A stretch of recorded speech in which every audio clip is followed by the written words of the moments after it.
The wisp of steam curling from the porcelain teacup was the only motion in Daehoon's sphere of stillness.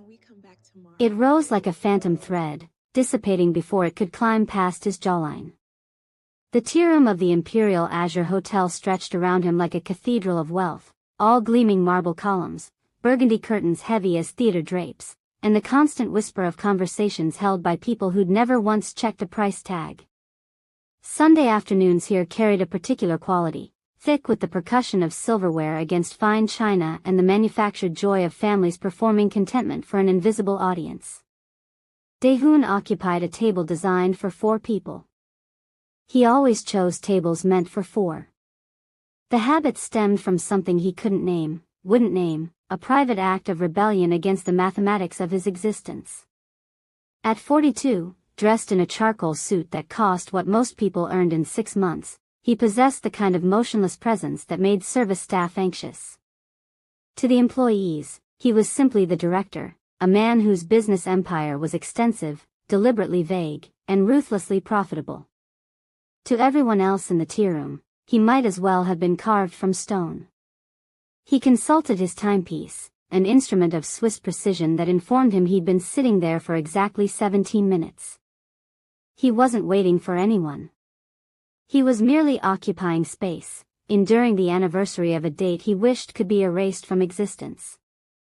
The vacancy of the seat across from him felt tangible, like atmospheric pressure pushing down on his shoulders, yet his posture remained militarily straight. He raised the cup, the liquid aromatic and sharp on his tongue, and that's when his peripheral awareness registered a coordinated blur of lavender fabric. 2 small figures materialized at his table's edge, moving with the practiced silence of professional thieves, though neither could have been older than 9. They were identical twin girls with deep brown skin and hair braided into intricate cornrows decorated with purple beads, both wearing matching lavender sundresses with layered skirts that whispered as they came to an abrupt halt. They studied him with alert, calculating eyes that seemed to be measuring his reliability. Daehoon froze, the teacup suspended in midair. He was accustomed to people approaching him with terror, with avarice, or with stammering appeals for clemency on outstanding debts. He was not accustomed to children. He lowered the cup slowly, the porcelain meeting the saucer with a precise click. The girl on his left planted both palms on the immaculate tablecloth, tilting forward with urgent conspiracy. The girl on his right executed the identical movement with eerie precision, their actions synchronized like a single organism split into 2 bodies. They scanned the room for potential threats before the left twin locked onto his gaze. "Act like you're our dad," she hissed, the instruction rushed and breathless. Daehoon's carefully maintained expression of neutrality fractured slightly. "I beg your pardon," he said, his voice a low rasp from prolonged silence. "Just for 15 minutes, the second twin whispered urgently, glancing over her shoulder. "We need a father immediately. That woman with the clipboard is making another circuit, and if she catches us unaccompanied again, she's calling security." Daehoon's eyes tracked past them. An austere woman with a tablet and glasses that magnified her eyes to unsettling proportions was indeed surveying the room with predatory focus. He returned his attention to the girls. "I am not a particularly credible choice," Daehoon observed flatly, gesturing subtly to his severe Asian features and the fact that he was unmistakably Korean. The first twin's eyes rolled with theatrical impatience. "We're adopted in this scenario. Improvise, please." Something in her tone snagged his attention. It wasn't pleading. It was negotiating. It was a frequency he recognized instantly. The sound of someone cornered but refusing submission. Daehoon felt an unfamiliar spark flicker in his chest, a minor disruption to the monochrome that had consumed his recent days. He observed the empty chairs. He observed these girls vibrating with anxiety yet holding their position. 15 minutes, Daehoon said, his voice dropping to a conspiratorial rumble. "Sit down." The twins scrambled into the chairs just as the clipboard woman rounded a marble pillar. Her expression sharpened as she spotted them, advancing with the gait of someone who derived satisfaction from enforcement. "There you two are," the woman announced, her voice piercing. I specifically informed you that this service is reserved for family groups. Unattended minors are not permitted to. She stopped abruptly as Daehoon slowly rotated his head toward her. He didn't frown. He simply directed the full weight of his attention in her direction. It was an expression that had silenced hostile negotiations and concluded territorial disputes without a single blow being exchanged. Is there a difficulty? Daehoon inquired, his tone smooth and lethal. The woman faltered, her tablet lowering incrementally. I wasn't aware they were accompanied, sir. They were racing through the reception area. Daehoon turned to the girls. Alma. Naima, he improvised, selecting names at random and hoping he wouldn't regret the choice. Were you racing? The twins shook their heads in perfect unison, eyes widening with theatrical innocence. We were searching for you, Papa, the right twin said, her voice dripping with calculated sweetness. We became disoriented, the left twin added. Daehoon returned his focus to the woman. They were searching for me. Now they are found. You're dismissed. The dismissal was absolute. The woman flushed crimson, mumbled an apology, and retreated with visible haste. The moment she was beyond hearing range, the twins exhaled simultaneously, collapsing into their chairs with relief. Impressive, the left twin said, nodding with genuine respect. You're terrifying. I appreciate that. I'm Alma, actually, she continued. This is Naima. You guessed correctly on the names. Weird. Daehoon felt something twitch at the corner of his mouth. I'm not terrifying. I'm merely effective. The relief was short-lived. The rapid percussion of heels against marble announced a new arrival. Daehoon shifted his attention to see a woman in a worn denim jacket and cream-colored dress rushing toward them, her face a collision of panic and exhaustion. She was striking, with a warmth radiating from her features that even obvious stress couldn't diminish. But she looked like she was holding herself upright through sheer determination. This, he concluded, was the mother. When she spotted the girls, her shoulders dropped several inches, tension evacuating her body in a wave, only to be replaced by confusion when she registered them seated with Daehoon. She decelerated, approaching cautiously, her eyes darting between her daughters and the impeccably dressed stranger drinking tea. Girls, she said, her voice winded. I told you to remain in the lobby while I dealt with the parking situation. You terrified me. Alma and Naima straightened, looking considerably more contrite than they had with the hotel employee. We're sorry, Mama, Naima said. But the clipboard lady was going to evict us because we weren't a complete family unit, so we acquired a dad. The mother stopped at the table's edge, her hands gripping her purse strap with white knuckles. She looked at Daehoon, her eyes wide with mortification. Oh God, I'm so sorry, she said rapidly. I hope they haven't been harassing you. They have extraordinarily active imaginations. Girls, stand up. We're leaving this gentleman in peace. Daehoon set down his cup. He looked at her, noting the frayed threads at her jacket cuffs and the slight tremor in her hands. He looked at the empty chair beside him. He looked at the girls staring at him with silent, desperate appeal. He didn't want to return to being the man alone at the table for four. He didn't want the silence to reclaim him. They are not harassing me, Daehoon said, rising smoothly. He fastened his suit jacket with fluid precision. In fact, I believe we were about to order dessert. Please join us. The woman hesitated, her face flushing. Sir, I couldn't possibly impose. This is clearly an expensive establishment, and you appear to be expecting someone. Daehoon shook his head gently. I'm expecting no one, he said, the truth landing heavier than he intended. And the arrangement is already settled. It would be wasteful not to use the reservation. The staff here, he lowered his voice slightly, are extremely particular about vacant chairs.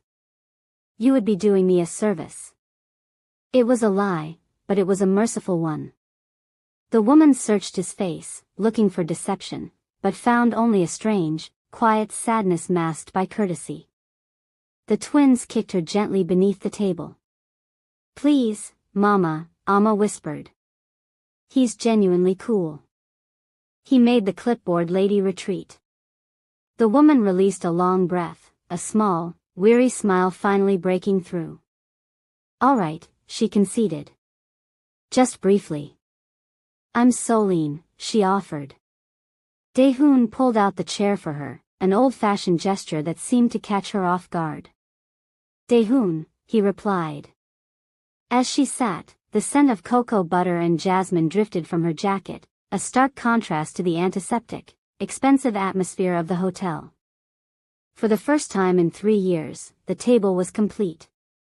The server approached, looking simultaneously terrified and baffled to see the Korean business magnates suddenly surrounded by what appeared to be a bright, chaotic family.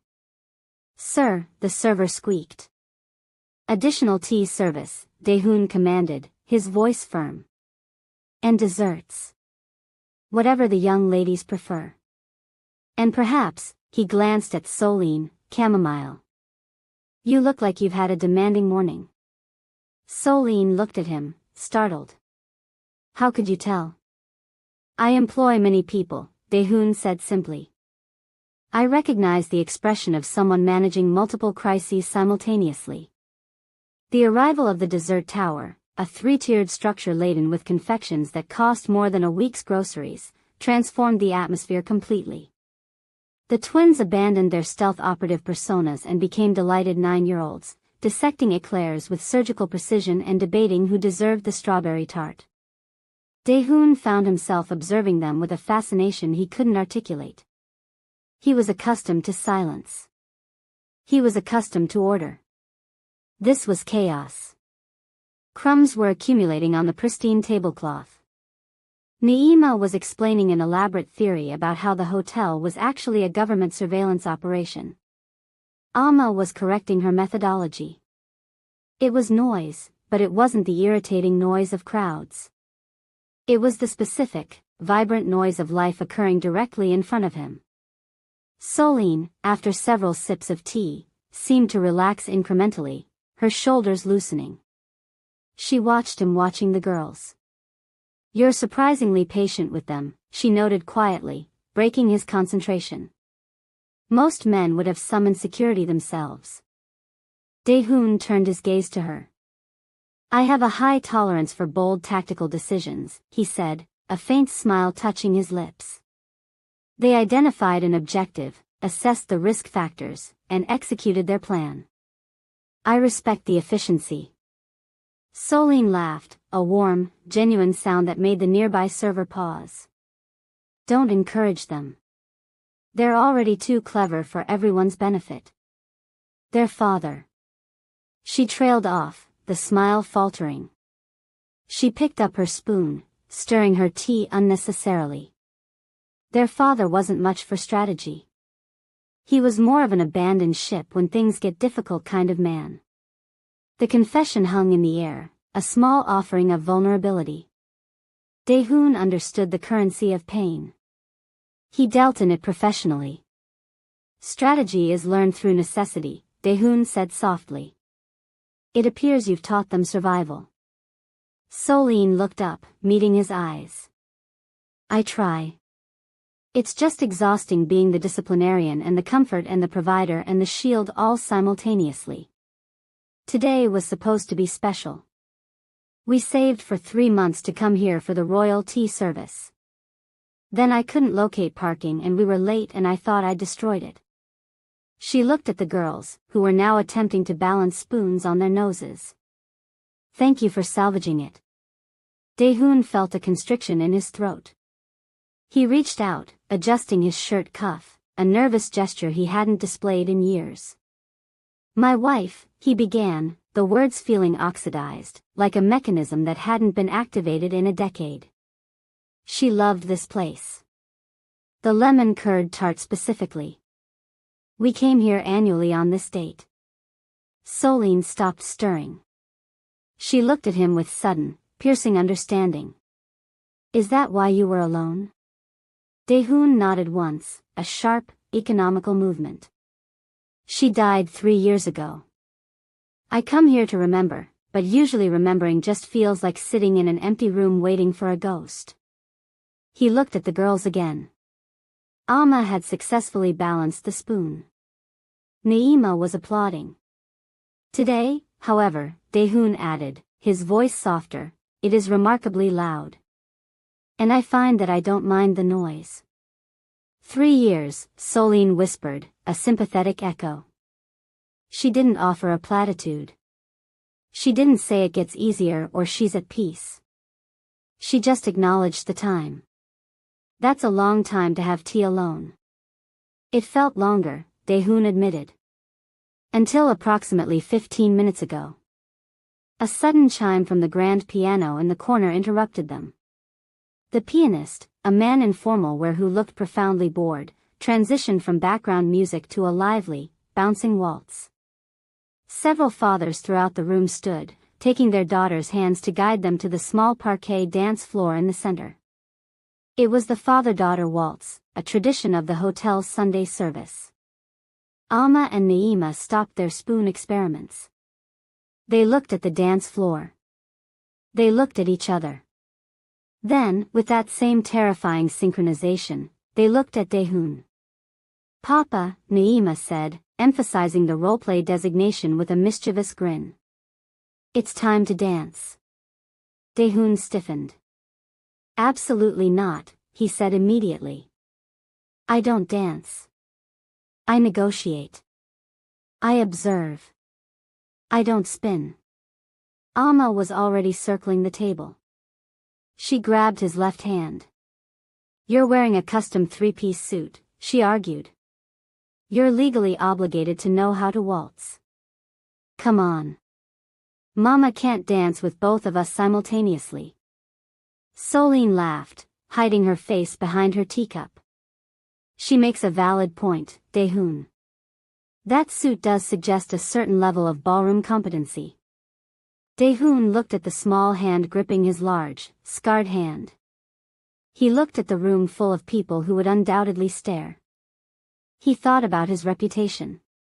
He thought about the men who feared him, who would be mystified to see the director being pulled onto a dance floor by a 9-year-old in lavender ruffles. Then he looked at Alma's face.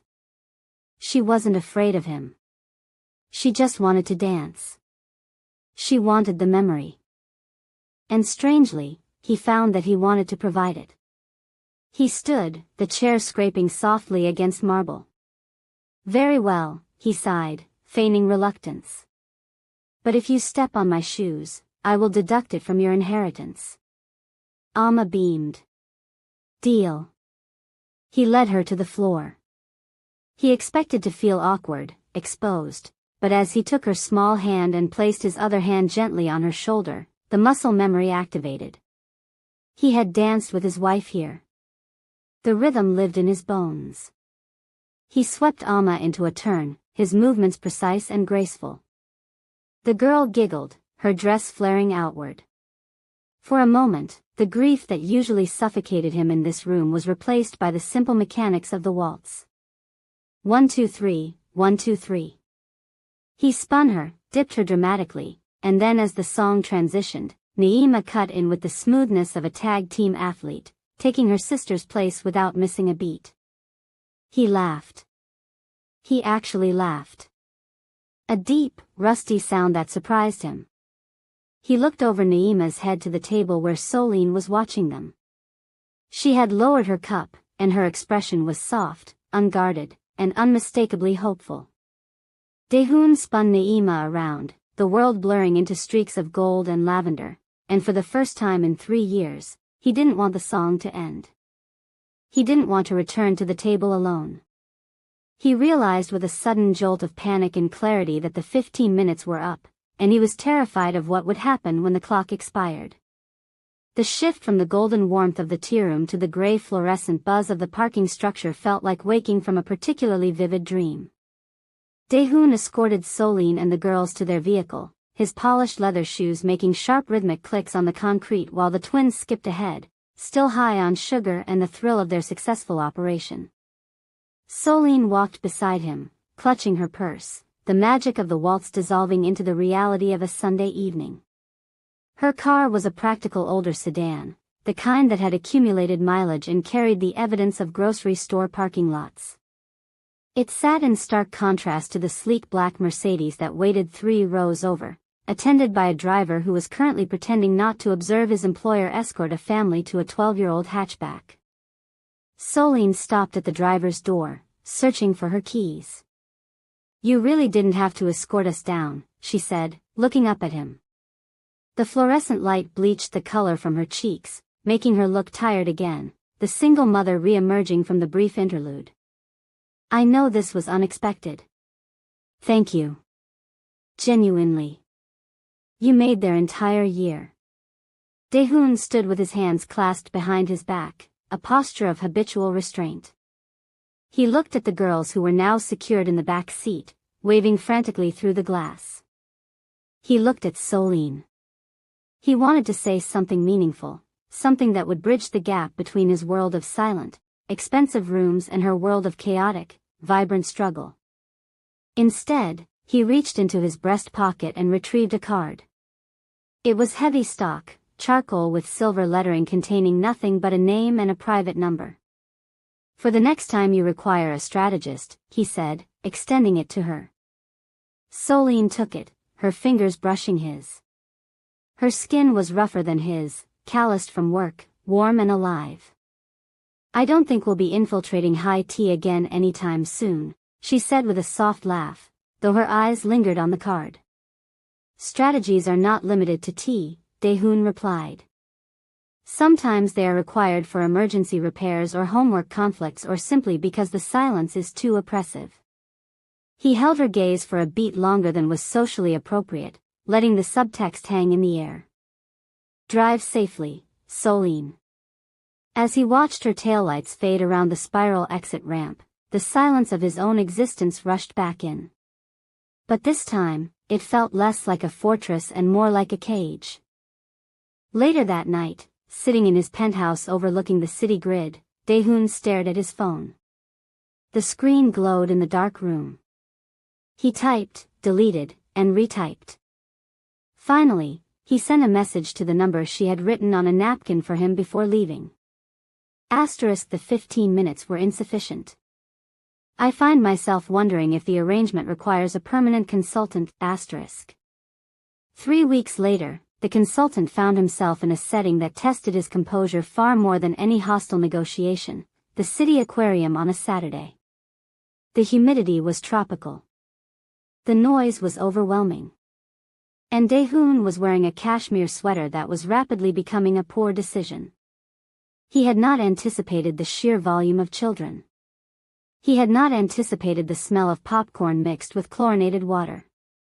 But then he saw them waiting by the jellyfish exhibit, the twins in matching denim overalls, and Soline in a simple yellow sundress that seemed to capture all the available light in the dim space. When Naima spotted him, she didn't wave. She simply pointed, as if identifying a target for acquisition. "Daehoon!" Amma shouted, ignoring the "please remain quiet" signs. Daehoon felt every head in the vicinity turn toward him. He didn't care. He walked toward them, the crowd parting instinctively around his imposing figure until he reached the glow of the tank. "Report," he said solemnly to the girls. Naima grinned, pointing at a drifting translucent blob. "We have identified the jellyfish. They have no brains. Amma says they remind her of boys at school." The afternoon unfolded in a series of small, terrifying, and wonderful moments. Daehoon, a man who collected rare art, found himself holding a half-eaten pretzel while Soline tied Naima's shoe. He found himself explaining the logistics of international shipping to Amma while staring at a shark tank, treating her questions with the same gravity he would afford a business partner. "So if the shark wanted to escape," Amma asked, pressing her hand against the glass, "would he need a plan?" Daehoon looked at the shark, swimming its endless, repetitive circle. Everyone needs a plan to escape, Alma. Sometimes the tank is comfortable. Sometimes the shark doesn't realize he's trapped until someone shows him the ocean. He felt Soline's eyes on him. She was standing close enough that he could smell the jasmine scent again. "Are you talking about the shark, Daehoon?" she asked quietly. He turned to her. The blue light from the tank cast moving shadows across her face. "I am talking about the difficulty of changing one's nature," he admitted. "And the unexpected motivation to try." Soline reached out, her hand hovering near his elbow before settling there. A light, grounding touch. "Maybe the shark just needs a reason to stop swimming in circles," she whispered. Daehoon looked down at her, and then at the girls who were debating which fish was the alpha of the tank. For the first time in his life, he didn't feel like the shark. He felt like the diver standing on the edge of the water, preparing to jump. 6 months passed, and the rhythm of Daehoon's life began to fracture in ways that alarmed his staff and delighted the twins. The breakdown of his solitude wasn't an explosion, but a slow, steady erosion. It was Tuesday nights at Soline's cramped apartment where he learned that he was terrible at video games but excellent at helping with advanced mathematics. It was the way his driver began keeping a supply of juice boxes in the Mercedes. But the true turning point came on a rainy November evening. Daehoon was in his office in the middle of a critical acquisition meeting when his personal phone vibrated. It was a specific ringtone he had assigned only recently. He held up a hand, silencing a room of attorneys. "Speak," he answered. It was Soline. Her voice was tight, barely restraining tears. "Daehoon, I'm at the hospital. It's Naima." She fell from the playground equipment. "Broken arm. I forgot my wallet in the panic and they need insurance information and I'm just..." She was hyperventilating.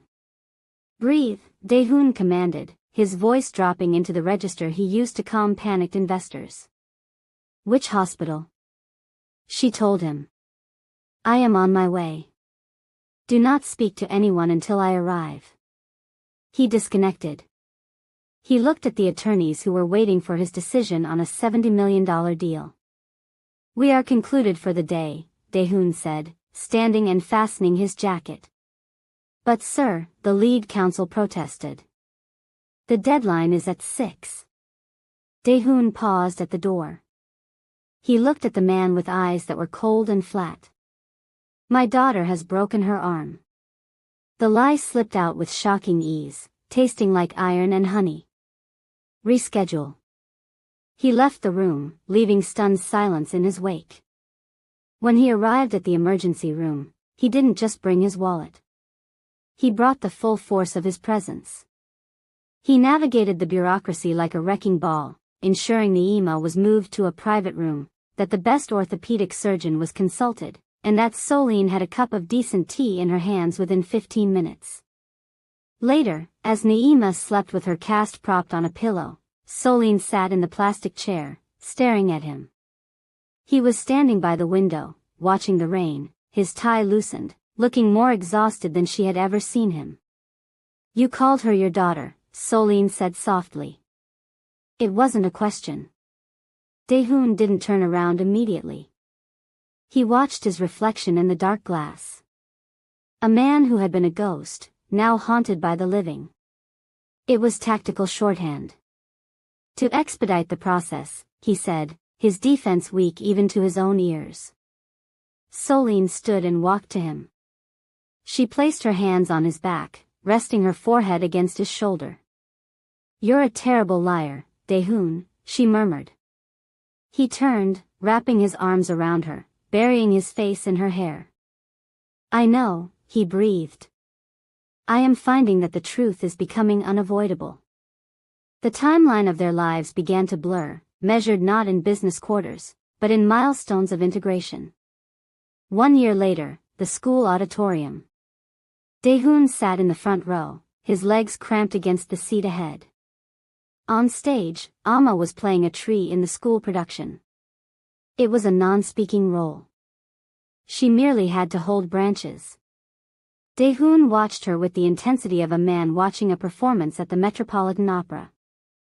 When she successfully didn't drop the branches, he led a standing ovation that was slightly too aggressive for a fourth-grade production, forcing the other parents to awkwardly join in.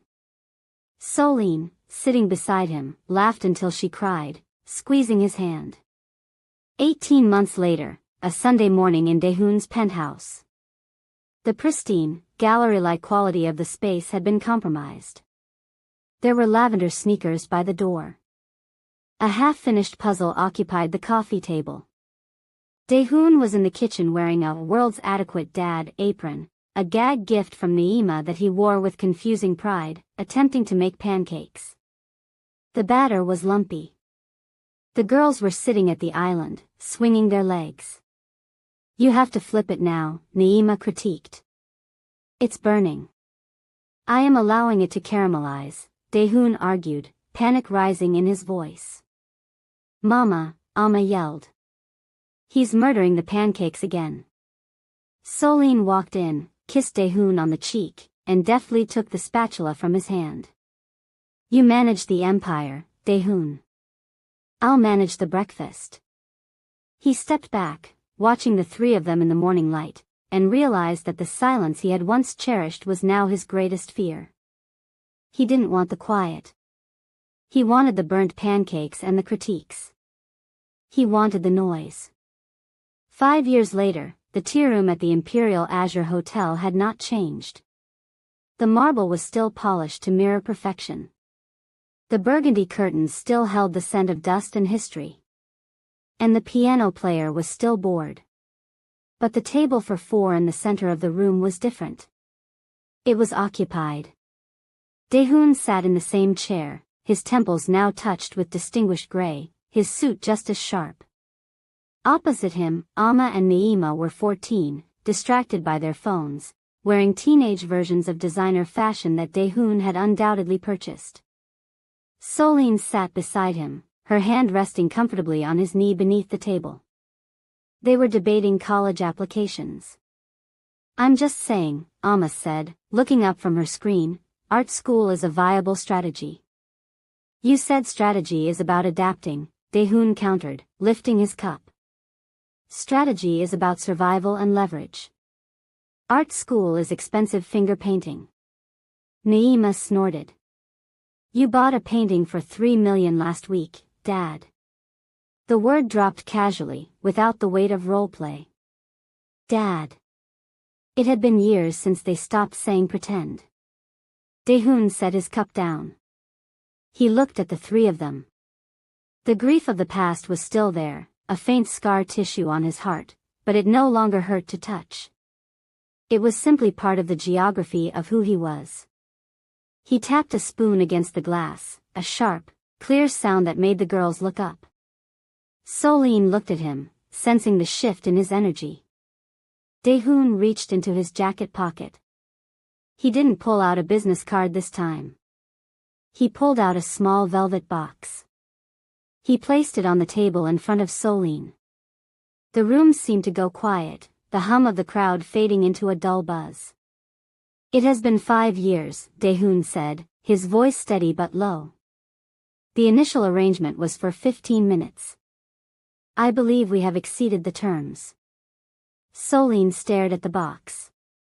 She looked at the girls who were suddenly grinning, their phones forgotten. She looked back at Daehoon. "Is this a renegotiation?" she asked, her voice trembling slightly. "No," Daehoon said, reaching out to cover her hand with his. "It is a permanent acquisition. I am tired of pretending, Soline. I would like to make the designation official." He opened the box. The diamond was modest by his standards, but perfect for hers. "Will you marry me?" The silence that followed wasn't the heavy, lonely silence of a man waiting for a ghost. It was the breathless, suspended silence of a wish being granted. Soline didn't answer with words. She simply leaned over and kissed him. While across the table, the twins high-fived, their long operation finally complete. "About time," Naima whispered. "We planned this 5 years ago," Amma added. Daehoon broke the kiss and looked at his daughters. "I know," he said, a real smile breaking across his face. "I just needed to be certain I was worthy of the role." If you enjoyed this story of unexpected family and second chances, hit that like button and subscribe for more heartwarming tales. Share this with someone who needs a reminder that sometimes the family we choose finds us when we need them most. What did you think of Daehoon's transformation? Drop your thoughts in the comments below, and don't forget to turn on notifications so you never miss our next story.